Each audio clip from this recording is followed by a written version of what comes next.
everybody, welcome to the Ronline Report. This is the Vancouver Pro preview. Vancouver Pro is happening this coming Sunday, July 14th, and it's one of only 3 contests left for open bodybuilding and 212 bodybuilding to qualify for the Olympia. So things are getting pretty heated. There's a lot of people still want to get to the Olympia and do not have their qualification yet. Either they haven't won a pro show this year, or they're in the point standings, but they're not at the very top. And that's where you want to be to get those special slots to the Olympia, because Olympia is elite, it's prestigious. They do not let everybody compete at the Olympia. So let's take a look. We'll start with open bodybuilding at the Vancouver Pro. And the heavy favorite has to be Nathan De Asha from the UK. Nathan just won the British Grand Prix. He says he was heavier than ever. A lot of people thought he was a little smaller, but definitely the best condition we've ever seen Nathan. And I've seen him a lot fuller looking. I don't know if the weight was actually heavier or not, but I can tell you I have seen him fuller looking. I've never seen that really crisp, dry condition. And I think that's a better look for him. You know, people say at the Olympia you better be a lot bigger and this and that, but you know what? Sean Roden wasn't the biggest guy last year. He was one of the most conditioned guys up on that stage, and that's what got him the win. So I would say keep going, Nathan. Keep going with that condition. Don't try to come in big and full and sacrifice that awesome condition that you showed. So Nathan De Asha has to be the one with the best chance of winning this show. But let's give proper credit to Ian Valliere from Canada. Ian was second place at the Toronto Pro, which is his first pro show of the season. He's competing one more time in Canada and hoping to get enough points here. Well, obviously, if he wins, he's going straight to the Olympia. But hoping to either win, I'm sure, or get enough points to secure that Olympia spot. Ian is a massive guy. He is married to Chris Bumstead's sister, Melissa. Congratulations on the wedding, guys. I know it's been a while. But Ian is one of the few guys that has that combination of really thick, dense mass with the condition, the grainy condition. He brought a tremendous package to Toronto. Wasn't quite good enough to beat Jonathan De La Rosa, but he was in the running. He's gonna push Nathan. You know, I like both guys. I have no horse in this race. I have nothing against anybody. I'm not anyone's cheerleader, but based on the history and what I've seen Nathan capable of doing in bigger shows like the Arnold and the Olympia, I would say this. I would say Nathan's probably got the edge. But let's look at some other guys. We also have new guy from the UK, Sampson Dauda, who I just saw for the first time in Chicago. Didn't do that well. Condition was a little off. 7th place. He had just taken 2nd place the week before at the British Grand Prix to Nathan.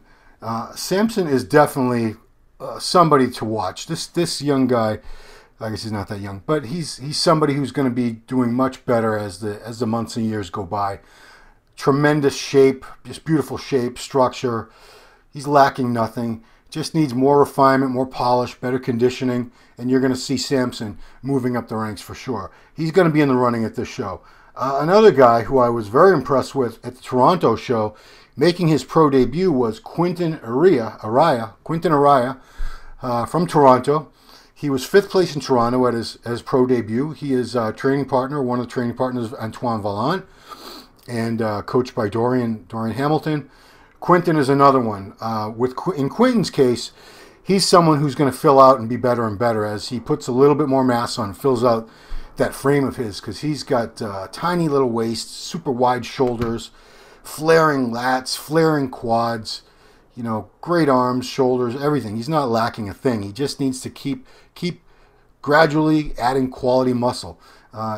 If he's improved his condition significantly since Toronto, which I assume he has, he's going to be in the running for this too. He's going to be in that first call out and pushing these other guys. Lucas Lydell from Czech Republic, who I just saw at the Chicago Pro, where he took 4th, and I definitely could have had him higher. There were actually a lot of people talking about him for the win.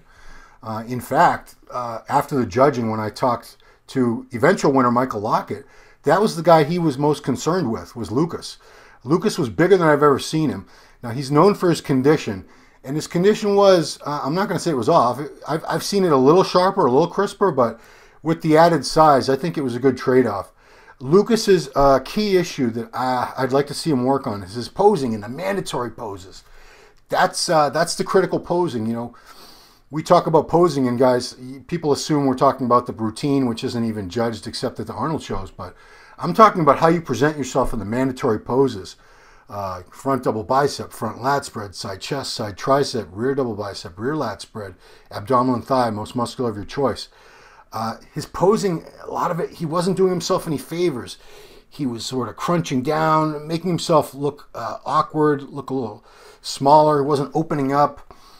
You know, I know he knows what he's doing. He's been at this game a while, but I'd like to see him present himself better in the mandatories.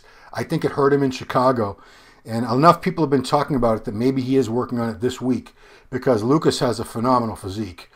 You know, a lot of good thick muscle, round muscle, condition. He does this glute roll thing during his posing routine where he rolls his striated glutes, has the audience going crazy. So Lucas is going to be up in the running too. Josh Wade. Now Josh has done 3 shows this season. He was 3rd place in Toronto, 7th place at New York, dropped down to 8th in Chicago. And when I say drop down, a lot of times the placing someone gets in a show, they don't always reflect whether the person's gotten better from show to show or how they looked. You know, sometimes you'll hear these results, somebody went from 3rd to 8th, and you'll think, oh, well, they must be going, their physique must be fading. Josh's physique is getting better as the shows go by. I certainly would have had him higher than 8th in Chicago. You know, I'm not a judge, but he brought the condition that he's known for. He's known for flawless condition. He has that grainy condition that Dorian was known for, which you don't see on a lot of big guys. Fuller, he brought a fuller look. I can't say why he placed where he did, but I know Josh is a warrior. He wants to get into the Olympia again. He made it last time for the first year in a row, for the first year. He just turned 40. He's someone that turned pro a couple years ago as a Masters, and as I've said before, Josh is the only guy who's turned pro as a Master who has done very well in open shows. So Josh is in the show again. Hopefully he gets a really good look, is able to peak again the way he did in Chicago. You know, I have no critique, no knock on him for what he needs to do better. You know, he's structurally, he's got a little bit of a wider waist, but he's tried to really offset that by making his back and his delts much wider. Arms weren't the best body part. He's been bringing those up. Leg sweep. You know, everything that people have criticized him for, he's been working hard on, and I do see improvements in him all the time. So I wish Josh the very best of luck this weekend. Last guy we'll talk about in the Open is Quincy Winkler, who is the younger brother of Rolly Winkler, who you all know. Rolly is a heavy favorite for the Olympia this year to win. His younger brother is just making the transition. He was a 212 competitor for a few years. He's now an Open competitor. Still needs to get bigger, still needs to come in with more size, more sharpness.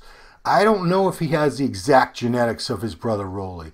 I don't see some of the same qualities in Quincy that I see in Rolly's physique, but I know Quincy is working hard. You know, Rolly's helping him, pushing him all the time. So hopefully this will be a better showing for him, because I saw him in New York Pro. He was 14th place, which was probably where I would have had him. But he's had time to sharpen up. Maybe he's filled out a little bit more, gotten a little bit bigger and fuller. We'll see what happens. On to the 212. The 212, the biggest story, if you look at the sheet right now for the contestants who are entering this, is once again from Iran, Hadi Chupan. Hadi was on the list for Toronto. Hadi was not in Toronto. Hadi's on the list for Vancouver, as he was last year, I believe. He still has not set foot on U.S. soil or Canadian soil. I don't know what the issue is. He's been having trouble getting a visa to compete, to get over here to the U.S. or Canada. I've been waiting to see this guy ever since Giles Thomas did some coverage of San Marino Pro, where he was a very close second to Cedric McMillan. That was in 2017 in one of the post-Olympia shows. He's an excellent competitor. He's amazing. I'm really anxious to see this guy compete in person, but every time I see this guy's name on a competitor list now, and it's outside of Europe and the Middle East and all that, if it's a show in the U.S. or Canada, I feel like he's trolling us. You know, I don't think he has the visa or whatever he needs to get into the U.S. I hope he does. Please, Hadi, or whoever can help this guy out, whoever's in his corner, whether it's his coach, Hani Rambod, somebody, make it happen for this guy, because a lot of people stateside and up in Canada are fans, and we want to see the best bodybuilders. Hadi is one of the best bodybuilders in the world, and we want to see this guy compete in person. We want to see him at the Olympia. We want to see him in the Arnold Classic. We want to see him in all the big shows where he needs to be. So he's supposed to compete in Vancouver. Will he? Won't he? I'm not betting that he will, but I'm holding out hope. Zane Watson. So Zane's first show of the season was Chicago Pro. I had him fighting for the win in Chicago, along with Guy Cisternino. I thought they were going to be neck and neck with Lloyd Dollar. Those three all looked phenomenal. Zane's condition was spectacular. His posing. He's one of the very best posers, both in the mandatories and even more so in the free posing routine at night. He's definitely one of the best posers in the game today, bar none. Took 5th place. I can't say why. I don't know why. If you look at his physique, he could have a little more back thickness for sure. His arms could be bigger, but beautiful shape, beautiful symmetry, condition on point. Very few people get his condition to Zane Watson. And he has a great attitude. Backstage after the show, as I was heading back there to grab people for interviews, I saw him. I believe he was enjoying a slice of pizza. And, other people would be down in the dumps. They'd be all either depressed, angry, or both. He was perfectly calm. He said, on to the next one, on to Vancouver. So hopefully this is Zane's day. This is Zane's day Sunday. I'd love to see Zane pick up a win, punch his ticket, and get to the Olympia. Tons of fans, obviously, in Canada, his home country, rooting for him. A lot of people rooting for him, also because his dad, Mike, who was a legend in Canadian bodybuilding, just passed away last December. They were very close. I know he's trying to make his dad proud with these showings, and he is making his dad proud. I'm a Zane Watson fan, so I'm rooting for him. Other guy we'll talk about in the 212, Steve Benton from Germany. So Steve had 5th place in Toronto, 5th place in New York, dropped down to 13th in Chicago. His midsection, I don't know if he overcarbed or what the situation was, but his midsection did look a little bloated, a little thicker than it had been at those other 2 shows, which I was at both of those shows, so I was able to see a real difference. Steve's got a tremendous physique. Steve's lacking nothing, no weak points to speak of. Tons of muscle, gets in great condition. Just control that midsection, get that bloat down, get it flatter and tighter, and I see him moving right up. And if it was something so simple as he overcarbed or ate something that he wasn't accustomed to eating and it bloated him, something like that's an easy fix. I've seen people make drastic changes from week to week because maybe they tried something new at one show that didn't pan out, and they knew, don't do that again a week later, and they end up looking so much better the next weekend. And I think that could very well happen with Steve. Steve's a cool guy. I met him there, and he's got a lot of fans from Europe and a lot of fans all around the world rooting for him, so best of luck to him. Fitness, 3rd place in Chicago was Sarah Kovac. Both of the women that beat her are not going to be at this show, so I'm going to say that's probably your favorite right there. Figure, Desiree Jones. She was 3rd in Chicago. The 2 women that beat her, they're not going to this show, so she's probably going to take that. There's no classic physique at this show. But, we have plenty of other divisions. We're going to be having our coverage on musculardevelopment.com starting Sunday morning. Remember, this is a Sunday show, the Vancouver Pro. Saturday is all amateur. It's a Pro-Am event. So Sunday starting at 8 a.m. Wow. Early start for the judging. Finals will be at 5 p.m. We're going to have coverage up there. Our man Hector Mendoza is going to be doing some photography and video. So please log on to musculardevelopment.com. That coverage brought to you by High Tech Pharmaceuticals. So thank you, High Tech. We appreciate you sponsoring our event coverage at all our events.